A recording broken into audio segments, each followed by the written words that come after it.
Eu quero trazer um assunto importante que vai mexer com a vida de muitos brasileiros. O presidente Lula e o ministro da Fazenda, Fernando Haddad, estão discutindo os últimos detalhes no projeto de lei que isenta o pagamento de imposto de renda para quem ganha até R$5.000. Vamos com a Luciana Verdolim.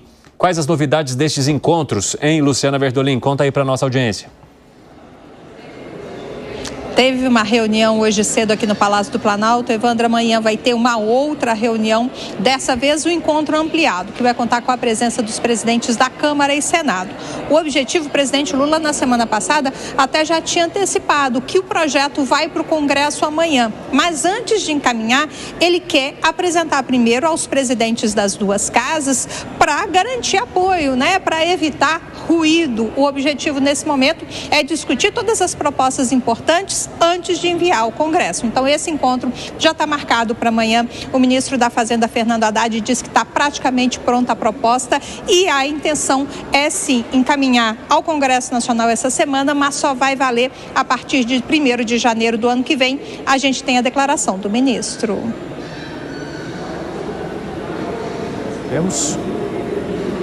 Não posso antecipar o que vai ser anunciado pelo presidente depois da conversa com os presidentes das casas. Amanhã vai ter uma reunião com o presidente Hugo Mota, com o presidente Davi Alcolumbre, e aí o presidente vai anunciar a medida. Anúncio fica amanhã mesmo? Então, amanhã está marcada a reunião. Vale lembrar, Cine, que o governo já tinha dito que o custo da isenção seria de 35 bilhões de reais. Mudou recentemente para 32. Agora, o ministro da Fazenda, Fernando Haddad, vai lá em 27 bilhões de reais que devem ser compensados com a criação aí de uma alíquota para quem ganha mais. Mas o ministro deixou bem claro que para a população, de um modo geral, não vai ter muita modificação e o presidente Lula já avisou que não quer aumento, por exemplo, redução de deduções, aumento de impostos para o pessoal que ganha ali na média salarial, para o pessoal da classe média. A gente também tem a declaração de Haddad. Foi um recálculo. E porque esse ano vai ter uma pequena correção depois do orçamento. Este ano já vai ter uma correção por conta do aumento do salário mínimo. E quando é que vem? Então muda a base. Então muda a base.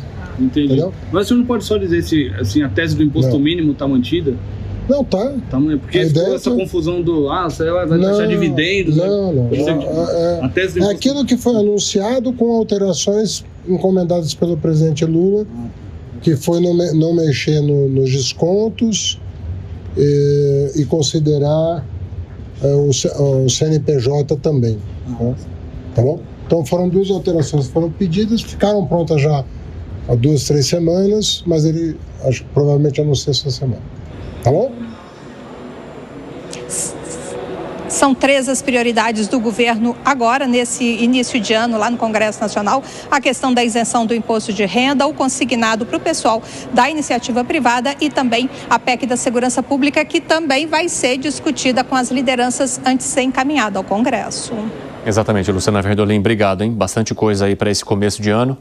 Tem o orçamento ainda para ser votado também. 27 bilhões de reais, a estimativa do ministro da Fazenda para o custo com a isenção do imposto de renda para quem ganha até 5 mil. Proposta de governo. Quem votou no presidente da República votou também nessa proposta, porque ela apareceu lá atrás. Não foi assim, de última hora. Mas como é que você avalia as contas e a maneira como isso seria conduzido aqui no país, hein, Alangani? Olha só, Evandro, tem 2 pontos aí. Do ponto de vista eleitoral, é claro que isso ele tem um ponto aí, né? Fez uma medida acertada, eu estou falando aqui do ponto de vista eleitoral, que é claro que isso vai agradar aí uma boa parte da população que vai ficar isenta de imposto de renda. Acerta também do ponto de vista eleitoral em não mexer com a classe média. Agora, para o país, do ponto de vista econômico, aí tem problemas. Por quê? Porque eu não consigo garantir a mesma arrecadação, equidade tributária, tributando essas pessoas com mais dinheiro. Essas pessoas, elas têm mecanismos, a base acaba sendo muito mais arrecadatória do que as pessoas que estão no topo. Então, aí que mora o perigo. Porque se não conseguir fechar a conta, o que vai acontecer? Vai aumentar a inflação, vai aumentar a taxa de juros e quem é que vai ser penalizado? o mais pobre. Então, para o país, se ele conseguisse garantir essa equidade tributária, ok, mas não dá para garantir que haverá essa equidade tributária. Ô Zé Maria, e aí do ponto de vista político, que foi o primeiro passo trazido aqui pelo Gani, você acredita que seja muito difícil que esse projeto não passe? Até porque seria ali uma forma ou uma maneira ruim, ou uma mensagem ruim, né, que os presidentes da Câmara, do Senado, os líderes e partidos passariam a dizer para a população, olha, a gente não vai isentar quem ganha até 5 mil? Pois é, olha, Alan e Evandro, essa situação é tão estranha que atualizar a tabela de contribuição do imposto de renda à pessoa física sempre foi uma batalha dos partidos de oposição. Então, houve um momento que o PT ficava ali, vamos atualizar a tabela, porque funciona da seguinte forma.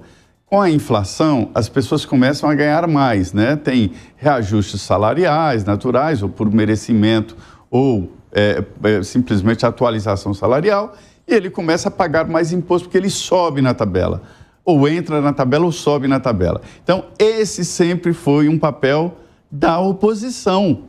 E agora é o governo que está propondo e há resistências da oposição em aprovar isso. Por quê? Pelo custo. É muito alto o custo. Eu me lembro, Evandro, de uma reunião no PSDB. O PSDB perdeu o governo para o PT e tinha um debate assim sobre previdência, né? E aí, uma parte importante de deputados na reunião, né, e era uma bancada muito grande, disse o seguinte, nós vamos votar contra o governo. Nós somos da oposição agora, vocês têm que entender.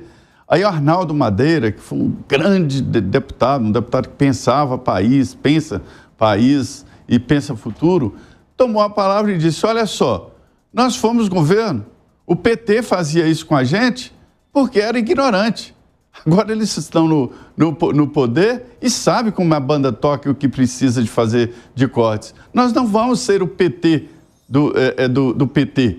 Foi o discurso do Arnaldo Madeira, assim, uma coisa que eu gravei muito. E agora nós estamos nessa situação, quer dizer, será que a oposição vai brecar um projeto bom para o povo, bom para os assalariados, de isentar até... Nenhum governo nunca teve a ousadia de fazer isso. Eu te confesso, eu duvidava que o Lula ia fazer isso. Por quê? Porque é caro demais. Eu não acho que fica só em 30 bilhões, 27 bilhões. Eu acho que é superior, é a base de arrecadação, é o maior número de funcionários que tem ali desse imposto de salário, né?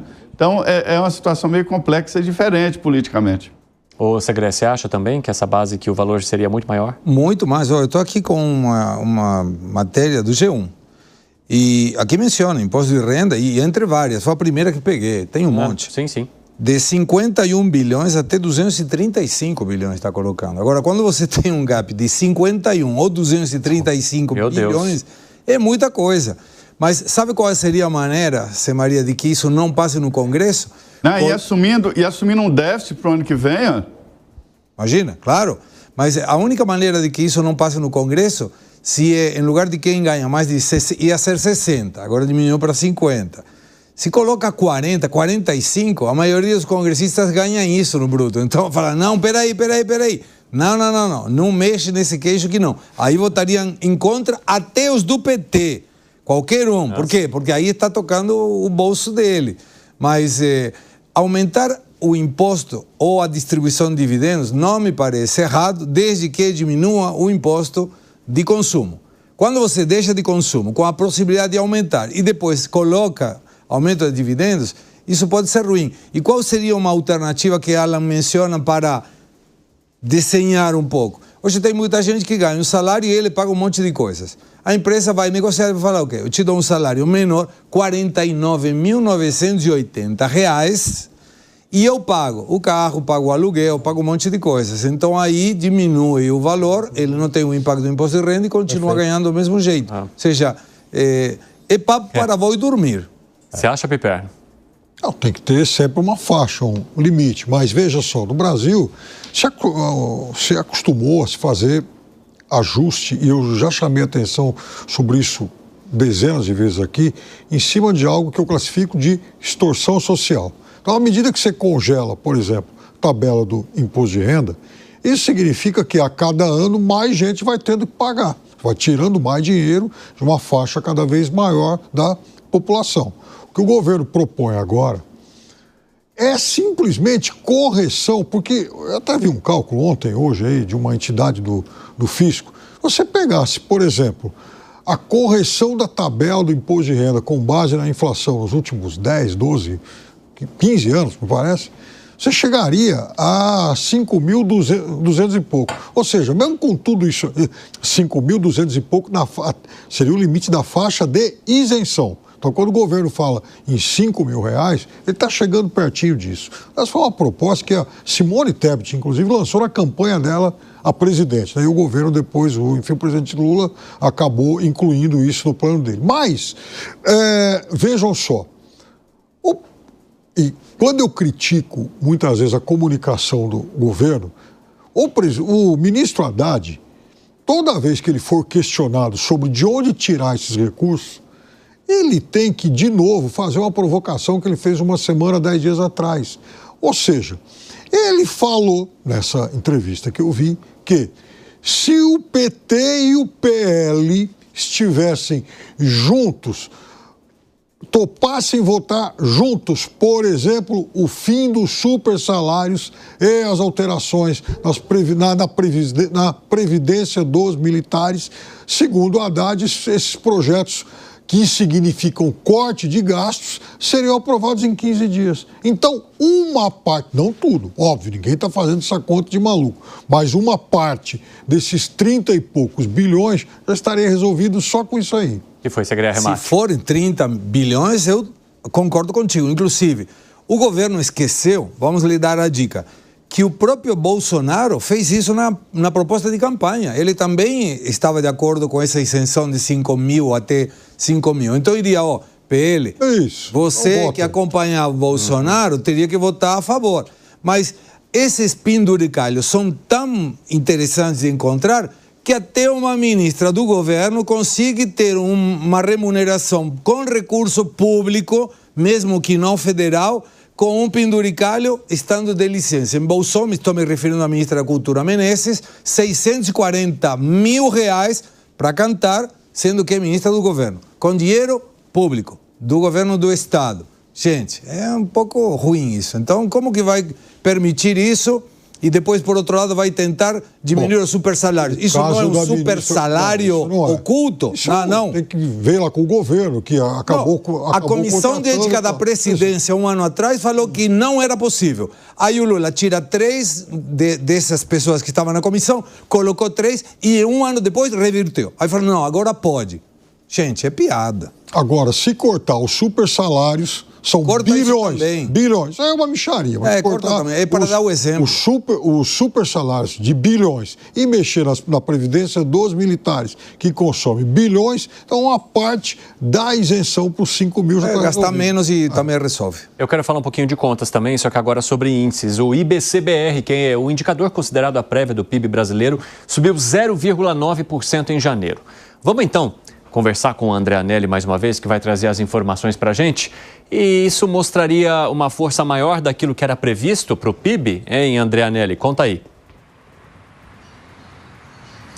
Exatamente, Evandro. O IBCBR ficando em 0,9% para o mês de janeiro de 2025, já demonstrando então que a economia continua acelerada, uma vez que o crescimento do PIB, o Produto Interno Bruto de 2024, foi de cerca de 3,4%, acima inclusive do que esperavam os analistas, alguns até mais otimistas, e então o Banco Central, que é o responsável pela divulgação desse índice, que é um índice considerado uma prévia parcial do PIB, o Produto Interno Bruto, a soma de todas as riquezas do país, vai apontando que esse índice, essa aceleração econômica continuam acontecendo aqui no país. O IBCBR leva em consideração justamente então as atividades de comércio, serviços, indústria, também agropecuária e arrecadação de impostos para chegar até esse valor. E é um índice que acaba sendo utilizado pelo próprio Banco Central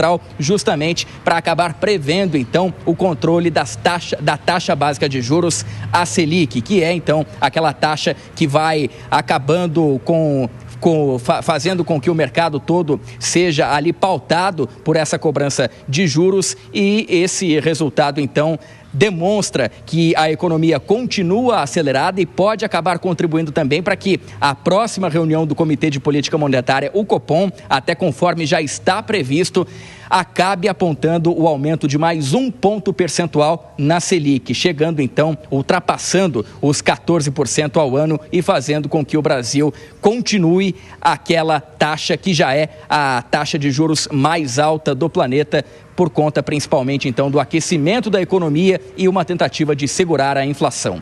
Evandro. Muito obrigado pelas informações, viu, seu André Anelli? Um ótimo trabalho para você em Brasília. Fábio Piperno, você já mencionou isso várias vezes aqui, o quanto o índice ficou acima do que era projetado pelo mercado. Agora, por favor, indique para a nossa audiência o que você pensa sobre o assunto. Então vamos lá, de 0,22 para 0,9, eu diria para você que deu 300 e poucos % a mais do que o mercado projetava, a mediana. E o que isso significa no teu ponto de vista? Eu desprezo muito a capacidade deles fazerem cálculo, porque é o seguinte, eles são muito ruins para lidar com novas realidades. Então, ontem eu publiquei em algumas redes sociais uma reportagem que saiu do jornal Estado de São Paulo, capa do caderno de economia. Supermercados enfrentam escassez de mão de obra e até adiam inaugurações. Aí na outra página sobre o mesmo assunto, redes criam estratégias para tentar driblar a falta de trabalhadores. E aí cito as redes aqui, várias delas. Eu falei aqui outro dia que o supermercado de São Paulo, segundo a APAS, tem 30 mil vagas abertas e não consegue preencher. E o mesmo acontece em outros setores, como, por exemplo, construção civil, e muitos outros grandes empregadores. O que isso significa? É óbvio que esses setores estão trabalhando. Esses setores estão trabalhando com capacidade máxima, inclusive. Agora, vejam só, qual a crítica que eu faço? E o Alan sabe disso, porque eu converso muito com ele no corredor sobre muitos assuntos, e um deles, que ultimamente mais me fascina, porque nem o governo, nem o mercado, nem os economistas ainda sabem lidar com isso, Evandro, em relação ao fenômeno dos aplicativos e desses trabalhadores informais. O Brasil ainda não está sabendo quantificar o efeito do impacto que eles exercem sobre a economia. Então tem gente que está nos 60 e tantos bilhões que o Alan apontou outro dia, que foi um índice que o IPEA trouxe de pessoas que não estão trabalhando. É gente que com 2, 3 vezes 4 empregos, então, portanto, está ganhando muito mais do que se imagina. Então, essa gente está movendo a economia. Não, só uma observação, Piperno. Isso daí, eles são considerados empregados, eles não estão nos 60 milhões. Não, eu sei, Alan, mas, por exemplo, tem muita gente, e isso aí eu já vi, então o sujeito vai lá e ele recebe, por exemplo, um benefício qualquer. Aí, o que ele faz? Ele vai fazer um bico, por exemplo, trabalha como auxiliar do pedreiro. Isso aí não está sendo sem registro. E sem registro. E por que sem registro? Não, aí que tá. Porque perde a Bolsa Família. Você pode discutir. Tira a Bolsa Família, você vai ver como sobra a oferta de mão de obra para supermercado, para pedreiro, para tudo. Não sobra. Eu tive a pachorra de ler a metodologia de desemprego do IBGE. Sabe o que é considerado emprego? Se você trabalhar uma vez por semana, 1 hora não remunerada, você é considerado empregado. Então você tem questões metodológicas. Piada. O fato é que não tem mão de obra. Porque tem um monte de gente pendurada no Bolsa Família. Não é questão de ter gente pendurada, não é isso. O problema é muito mais profundo. E o Brasil, essa é uma forma simplista de tentar quantificar um fenômeno que faz com que essas previsões elas errem sempre. Mas, Piperno, a economia está mais aquecida também por causa dessa turma que tem bico, que tem 2, 3 empregos, é isso. Eu não sei onde que está um supermercado. Tomemos o exemplo. O supermercado numa cidade X no interior do país. Por exemplo, Marília, Marília, tá perfeito. Aqui, pronto. Aí eu não conheço o prefeito de Marília, não conheço ninguém de Marília, vou e falei, quantas pessoas tem no Bolsa Família aqui? 10. Quanto precisa do supermercado? 5. Ok. Senhor, eu tenho um emprego para você aqui no supermercado. Não quero trabalhar. Tira o Bolsa Família. Tira o Bolsa Família. Por que tem que dar um Bolsa Família para uma pessoa que poderia trabalhar? Que exemplo familiar é isso? Que política de melhora das condições de vida de qualquer pessoa coisa autoritária. A honra de poder trabalhar, sustentar a família. Que o filho veja o pai acordando, a mãe acordando 6 horas da manhã para ir trabalhar. Tem que trabalhar. Então, se tem um supermercado em Marília que não tem mão de obra e tem gente pegando Bolsa Família, está errado. Tira o Bolsa Família e coloca a pessoa para trabalhar, dê a honra do trabalho. E se ele não quer, então ele é folgado. Porque ele tem um trabalho para fazer. Tem saúde? Vai lá e trabalha. Se ele não quer trabalhar, então esse sistema assistencialista é furada. Mas olha, tem um dado interessante relacionado ao Bolsa Família que é legal da gente colocar aqui no nosso debate, que é o fato de que as pesquisas comprovam que 60% ou mais de 60% das novas gerações de pessoas que utilizaram o Bolsa Família lá naquele primeiro momento, hoje já não são mais usuárias. Ou seja, o Bolsa Família para essas pessoas funcionou da maneira como deveria. Aquela família utilizou para que os seus descendentes não utilizassem. E eles conseguiram obter esse objetivo. Essas pessoas hoje estão no mercado de trabalho. Então, de certa forma, para esse grupo, o benefício funcionou, Segré. Agora, você está se referindo a qual grupo? O grupo que continua utilizando o benefício, mas que teria condição de trabalhar? Lógico. Se tem condição de trabalhar e tem demanda de trabalho, por que ele não vai trabalhar? Qual é o motivo para ficar pendurado numa ajuda social? Se ele tem saúde, ele pode trabalhar. E ele tem um trabalho que está demandando a sua mão de obra, mais rápido, inclusive. Agora, 60% você falou? Sim. Tá, 60% de 20 milhões de famílias são 12 milhões de famílias. Tá faltando 8 milhões aí que ainda ficaram no caminho. Vamos ajudar essas pessoas a que saem mais rápido. O sucesso de um programa de assistência social não é a gente que entra, é a gente que sai. Então, para que saia, se tem emprego, tem quase que obrigação de ter muita gente saindo, porque tem mão de obra demandada. Então, ajuda isso. Facilita a vida da pessoa. Arremate aí, Zé. Olha, eu conversava com um inglês e ele me explicando, esse programa existe lá e é antigo e já está na 3ª ou 4ª geração, de que eles estão revisando o programa, porque lá não exige nada e dá casa e dá salário e tal, né?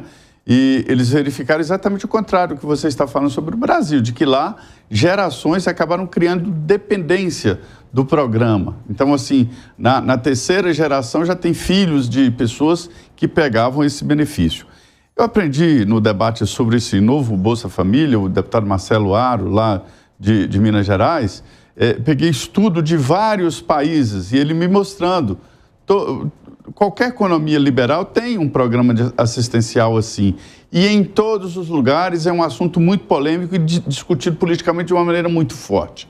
A ideia da assistência social vem de Chicago, a escola do Paulo Guedes. Então, é preciso saber onde está esse limite de assistência e assistencialismo. Acho que isso não tem nada a ver com o que está acontecendo no mercado de trabalho do Brasil. Acho que preciso fazer... Ninguém está fazendo essa avaliação. É real a falta de funcionário, é real. Amigos aqui que trabalham no comércio e tal, dizem que os funcionários trabalham um mês e somem. Não voltam nem para buscar o dinheiro que eles tinham para receber o documento, para ter uma ideia. O que está acontecendo? Salário baixo. É simples, salário baixo. E aí, o que acontece? O mercado vai ter que se ajustar, pagar um salário maior para segurar o funcionário e cobrar, vai ter que repassar, mas o consumidor não quer pagar essa diferença. Então chegamos a um impasse. Há sim falta de funcionários em vários, não é só supermercado, em vários e vários setores, mas todos salário baixo, pagando bem eles ficam. Por quê? Vendendo qualquer coisa na feira, na praia, recebe mais do que o salário mínimo. Então é essa a incoerência que está no mercado de trabalho do Brasil, né? Eu acho que num determinado momento vai ter que se acertar, vai ter que se equilibrar.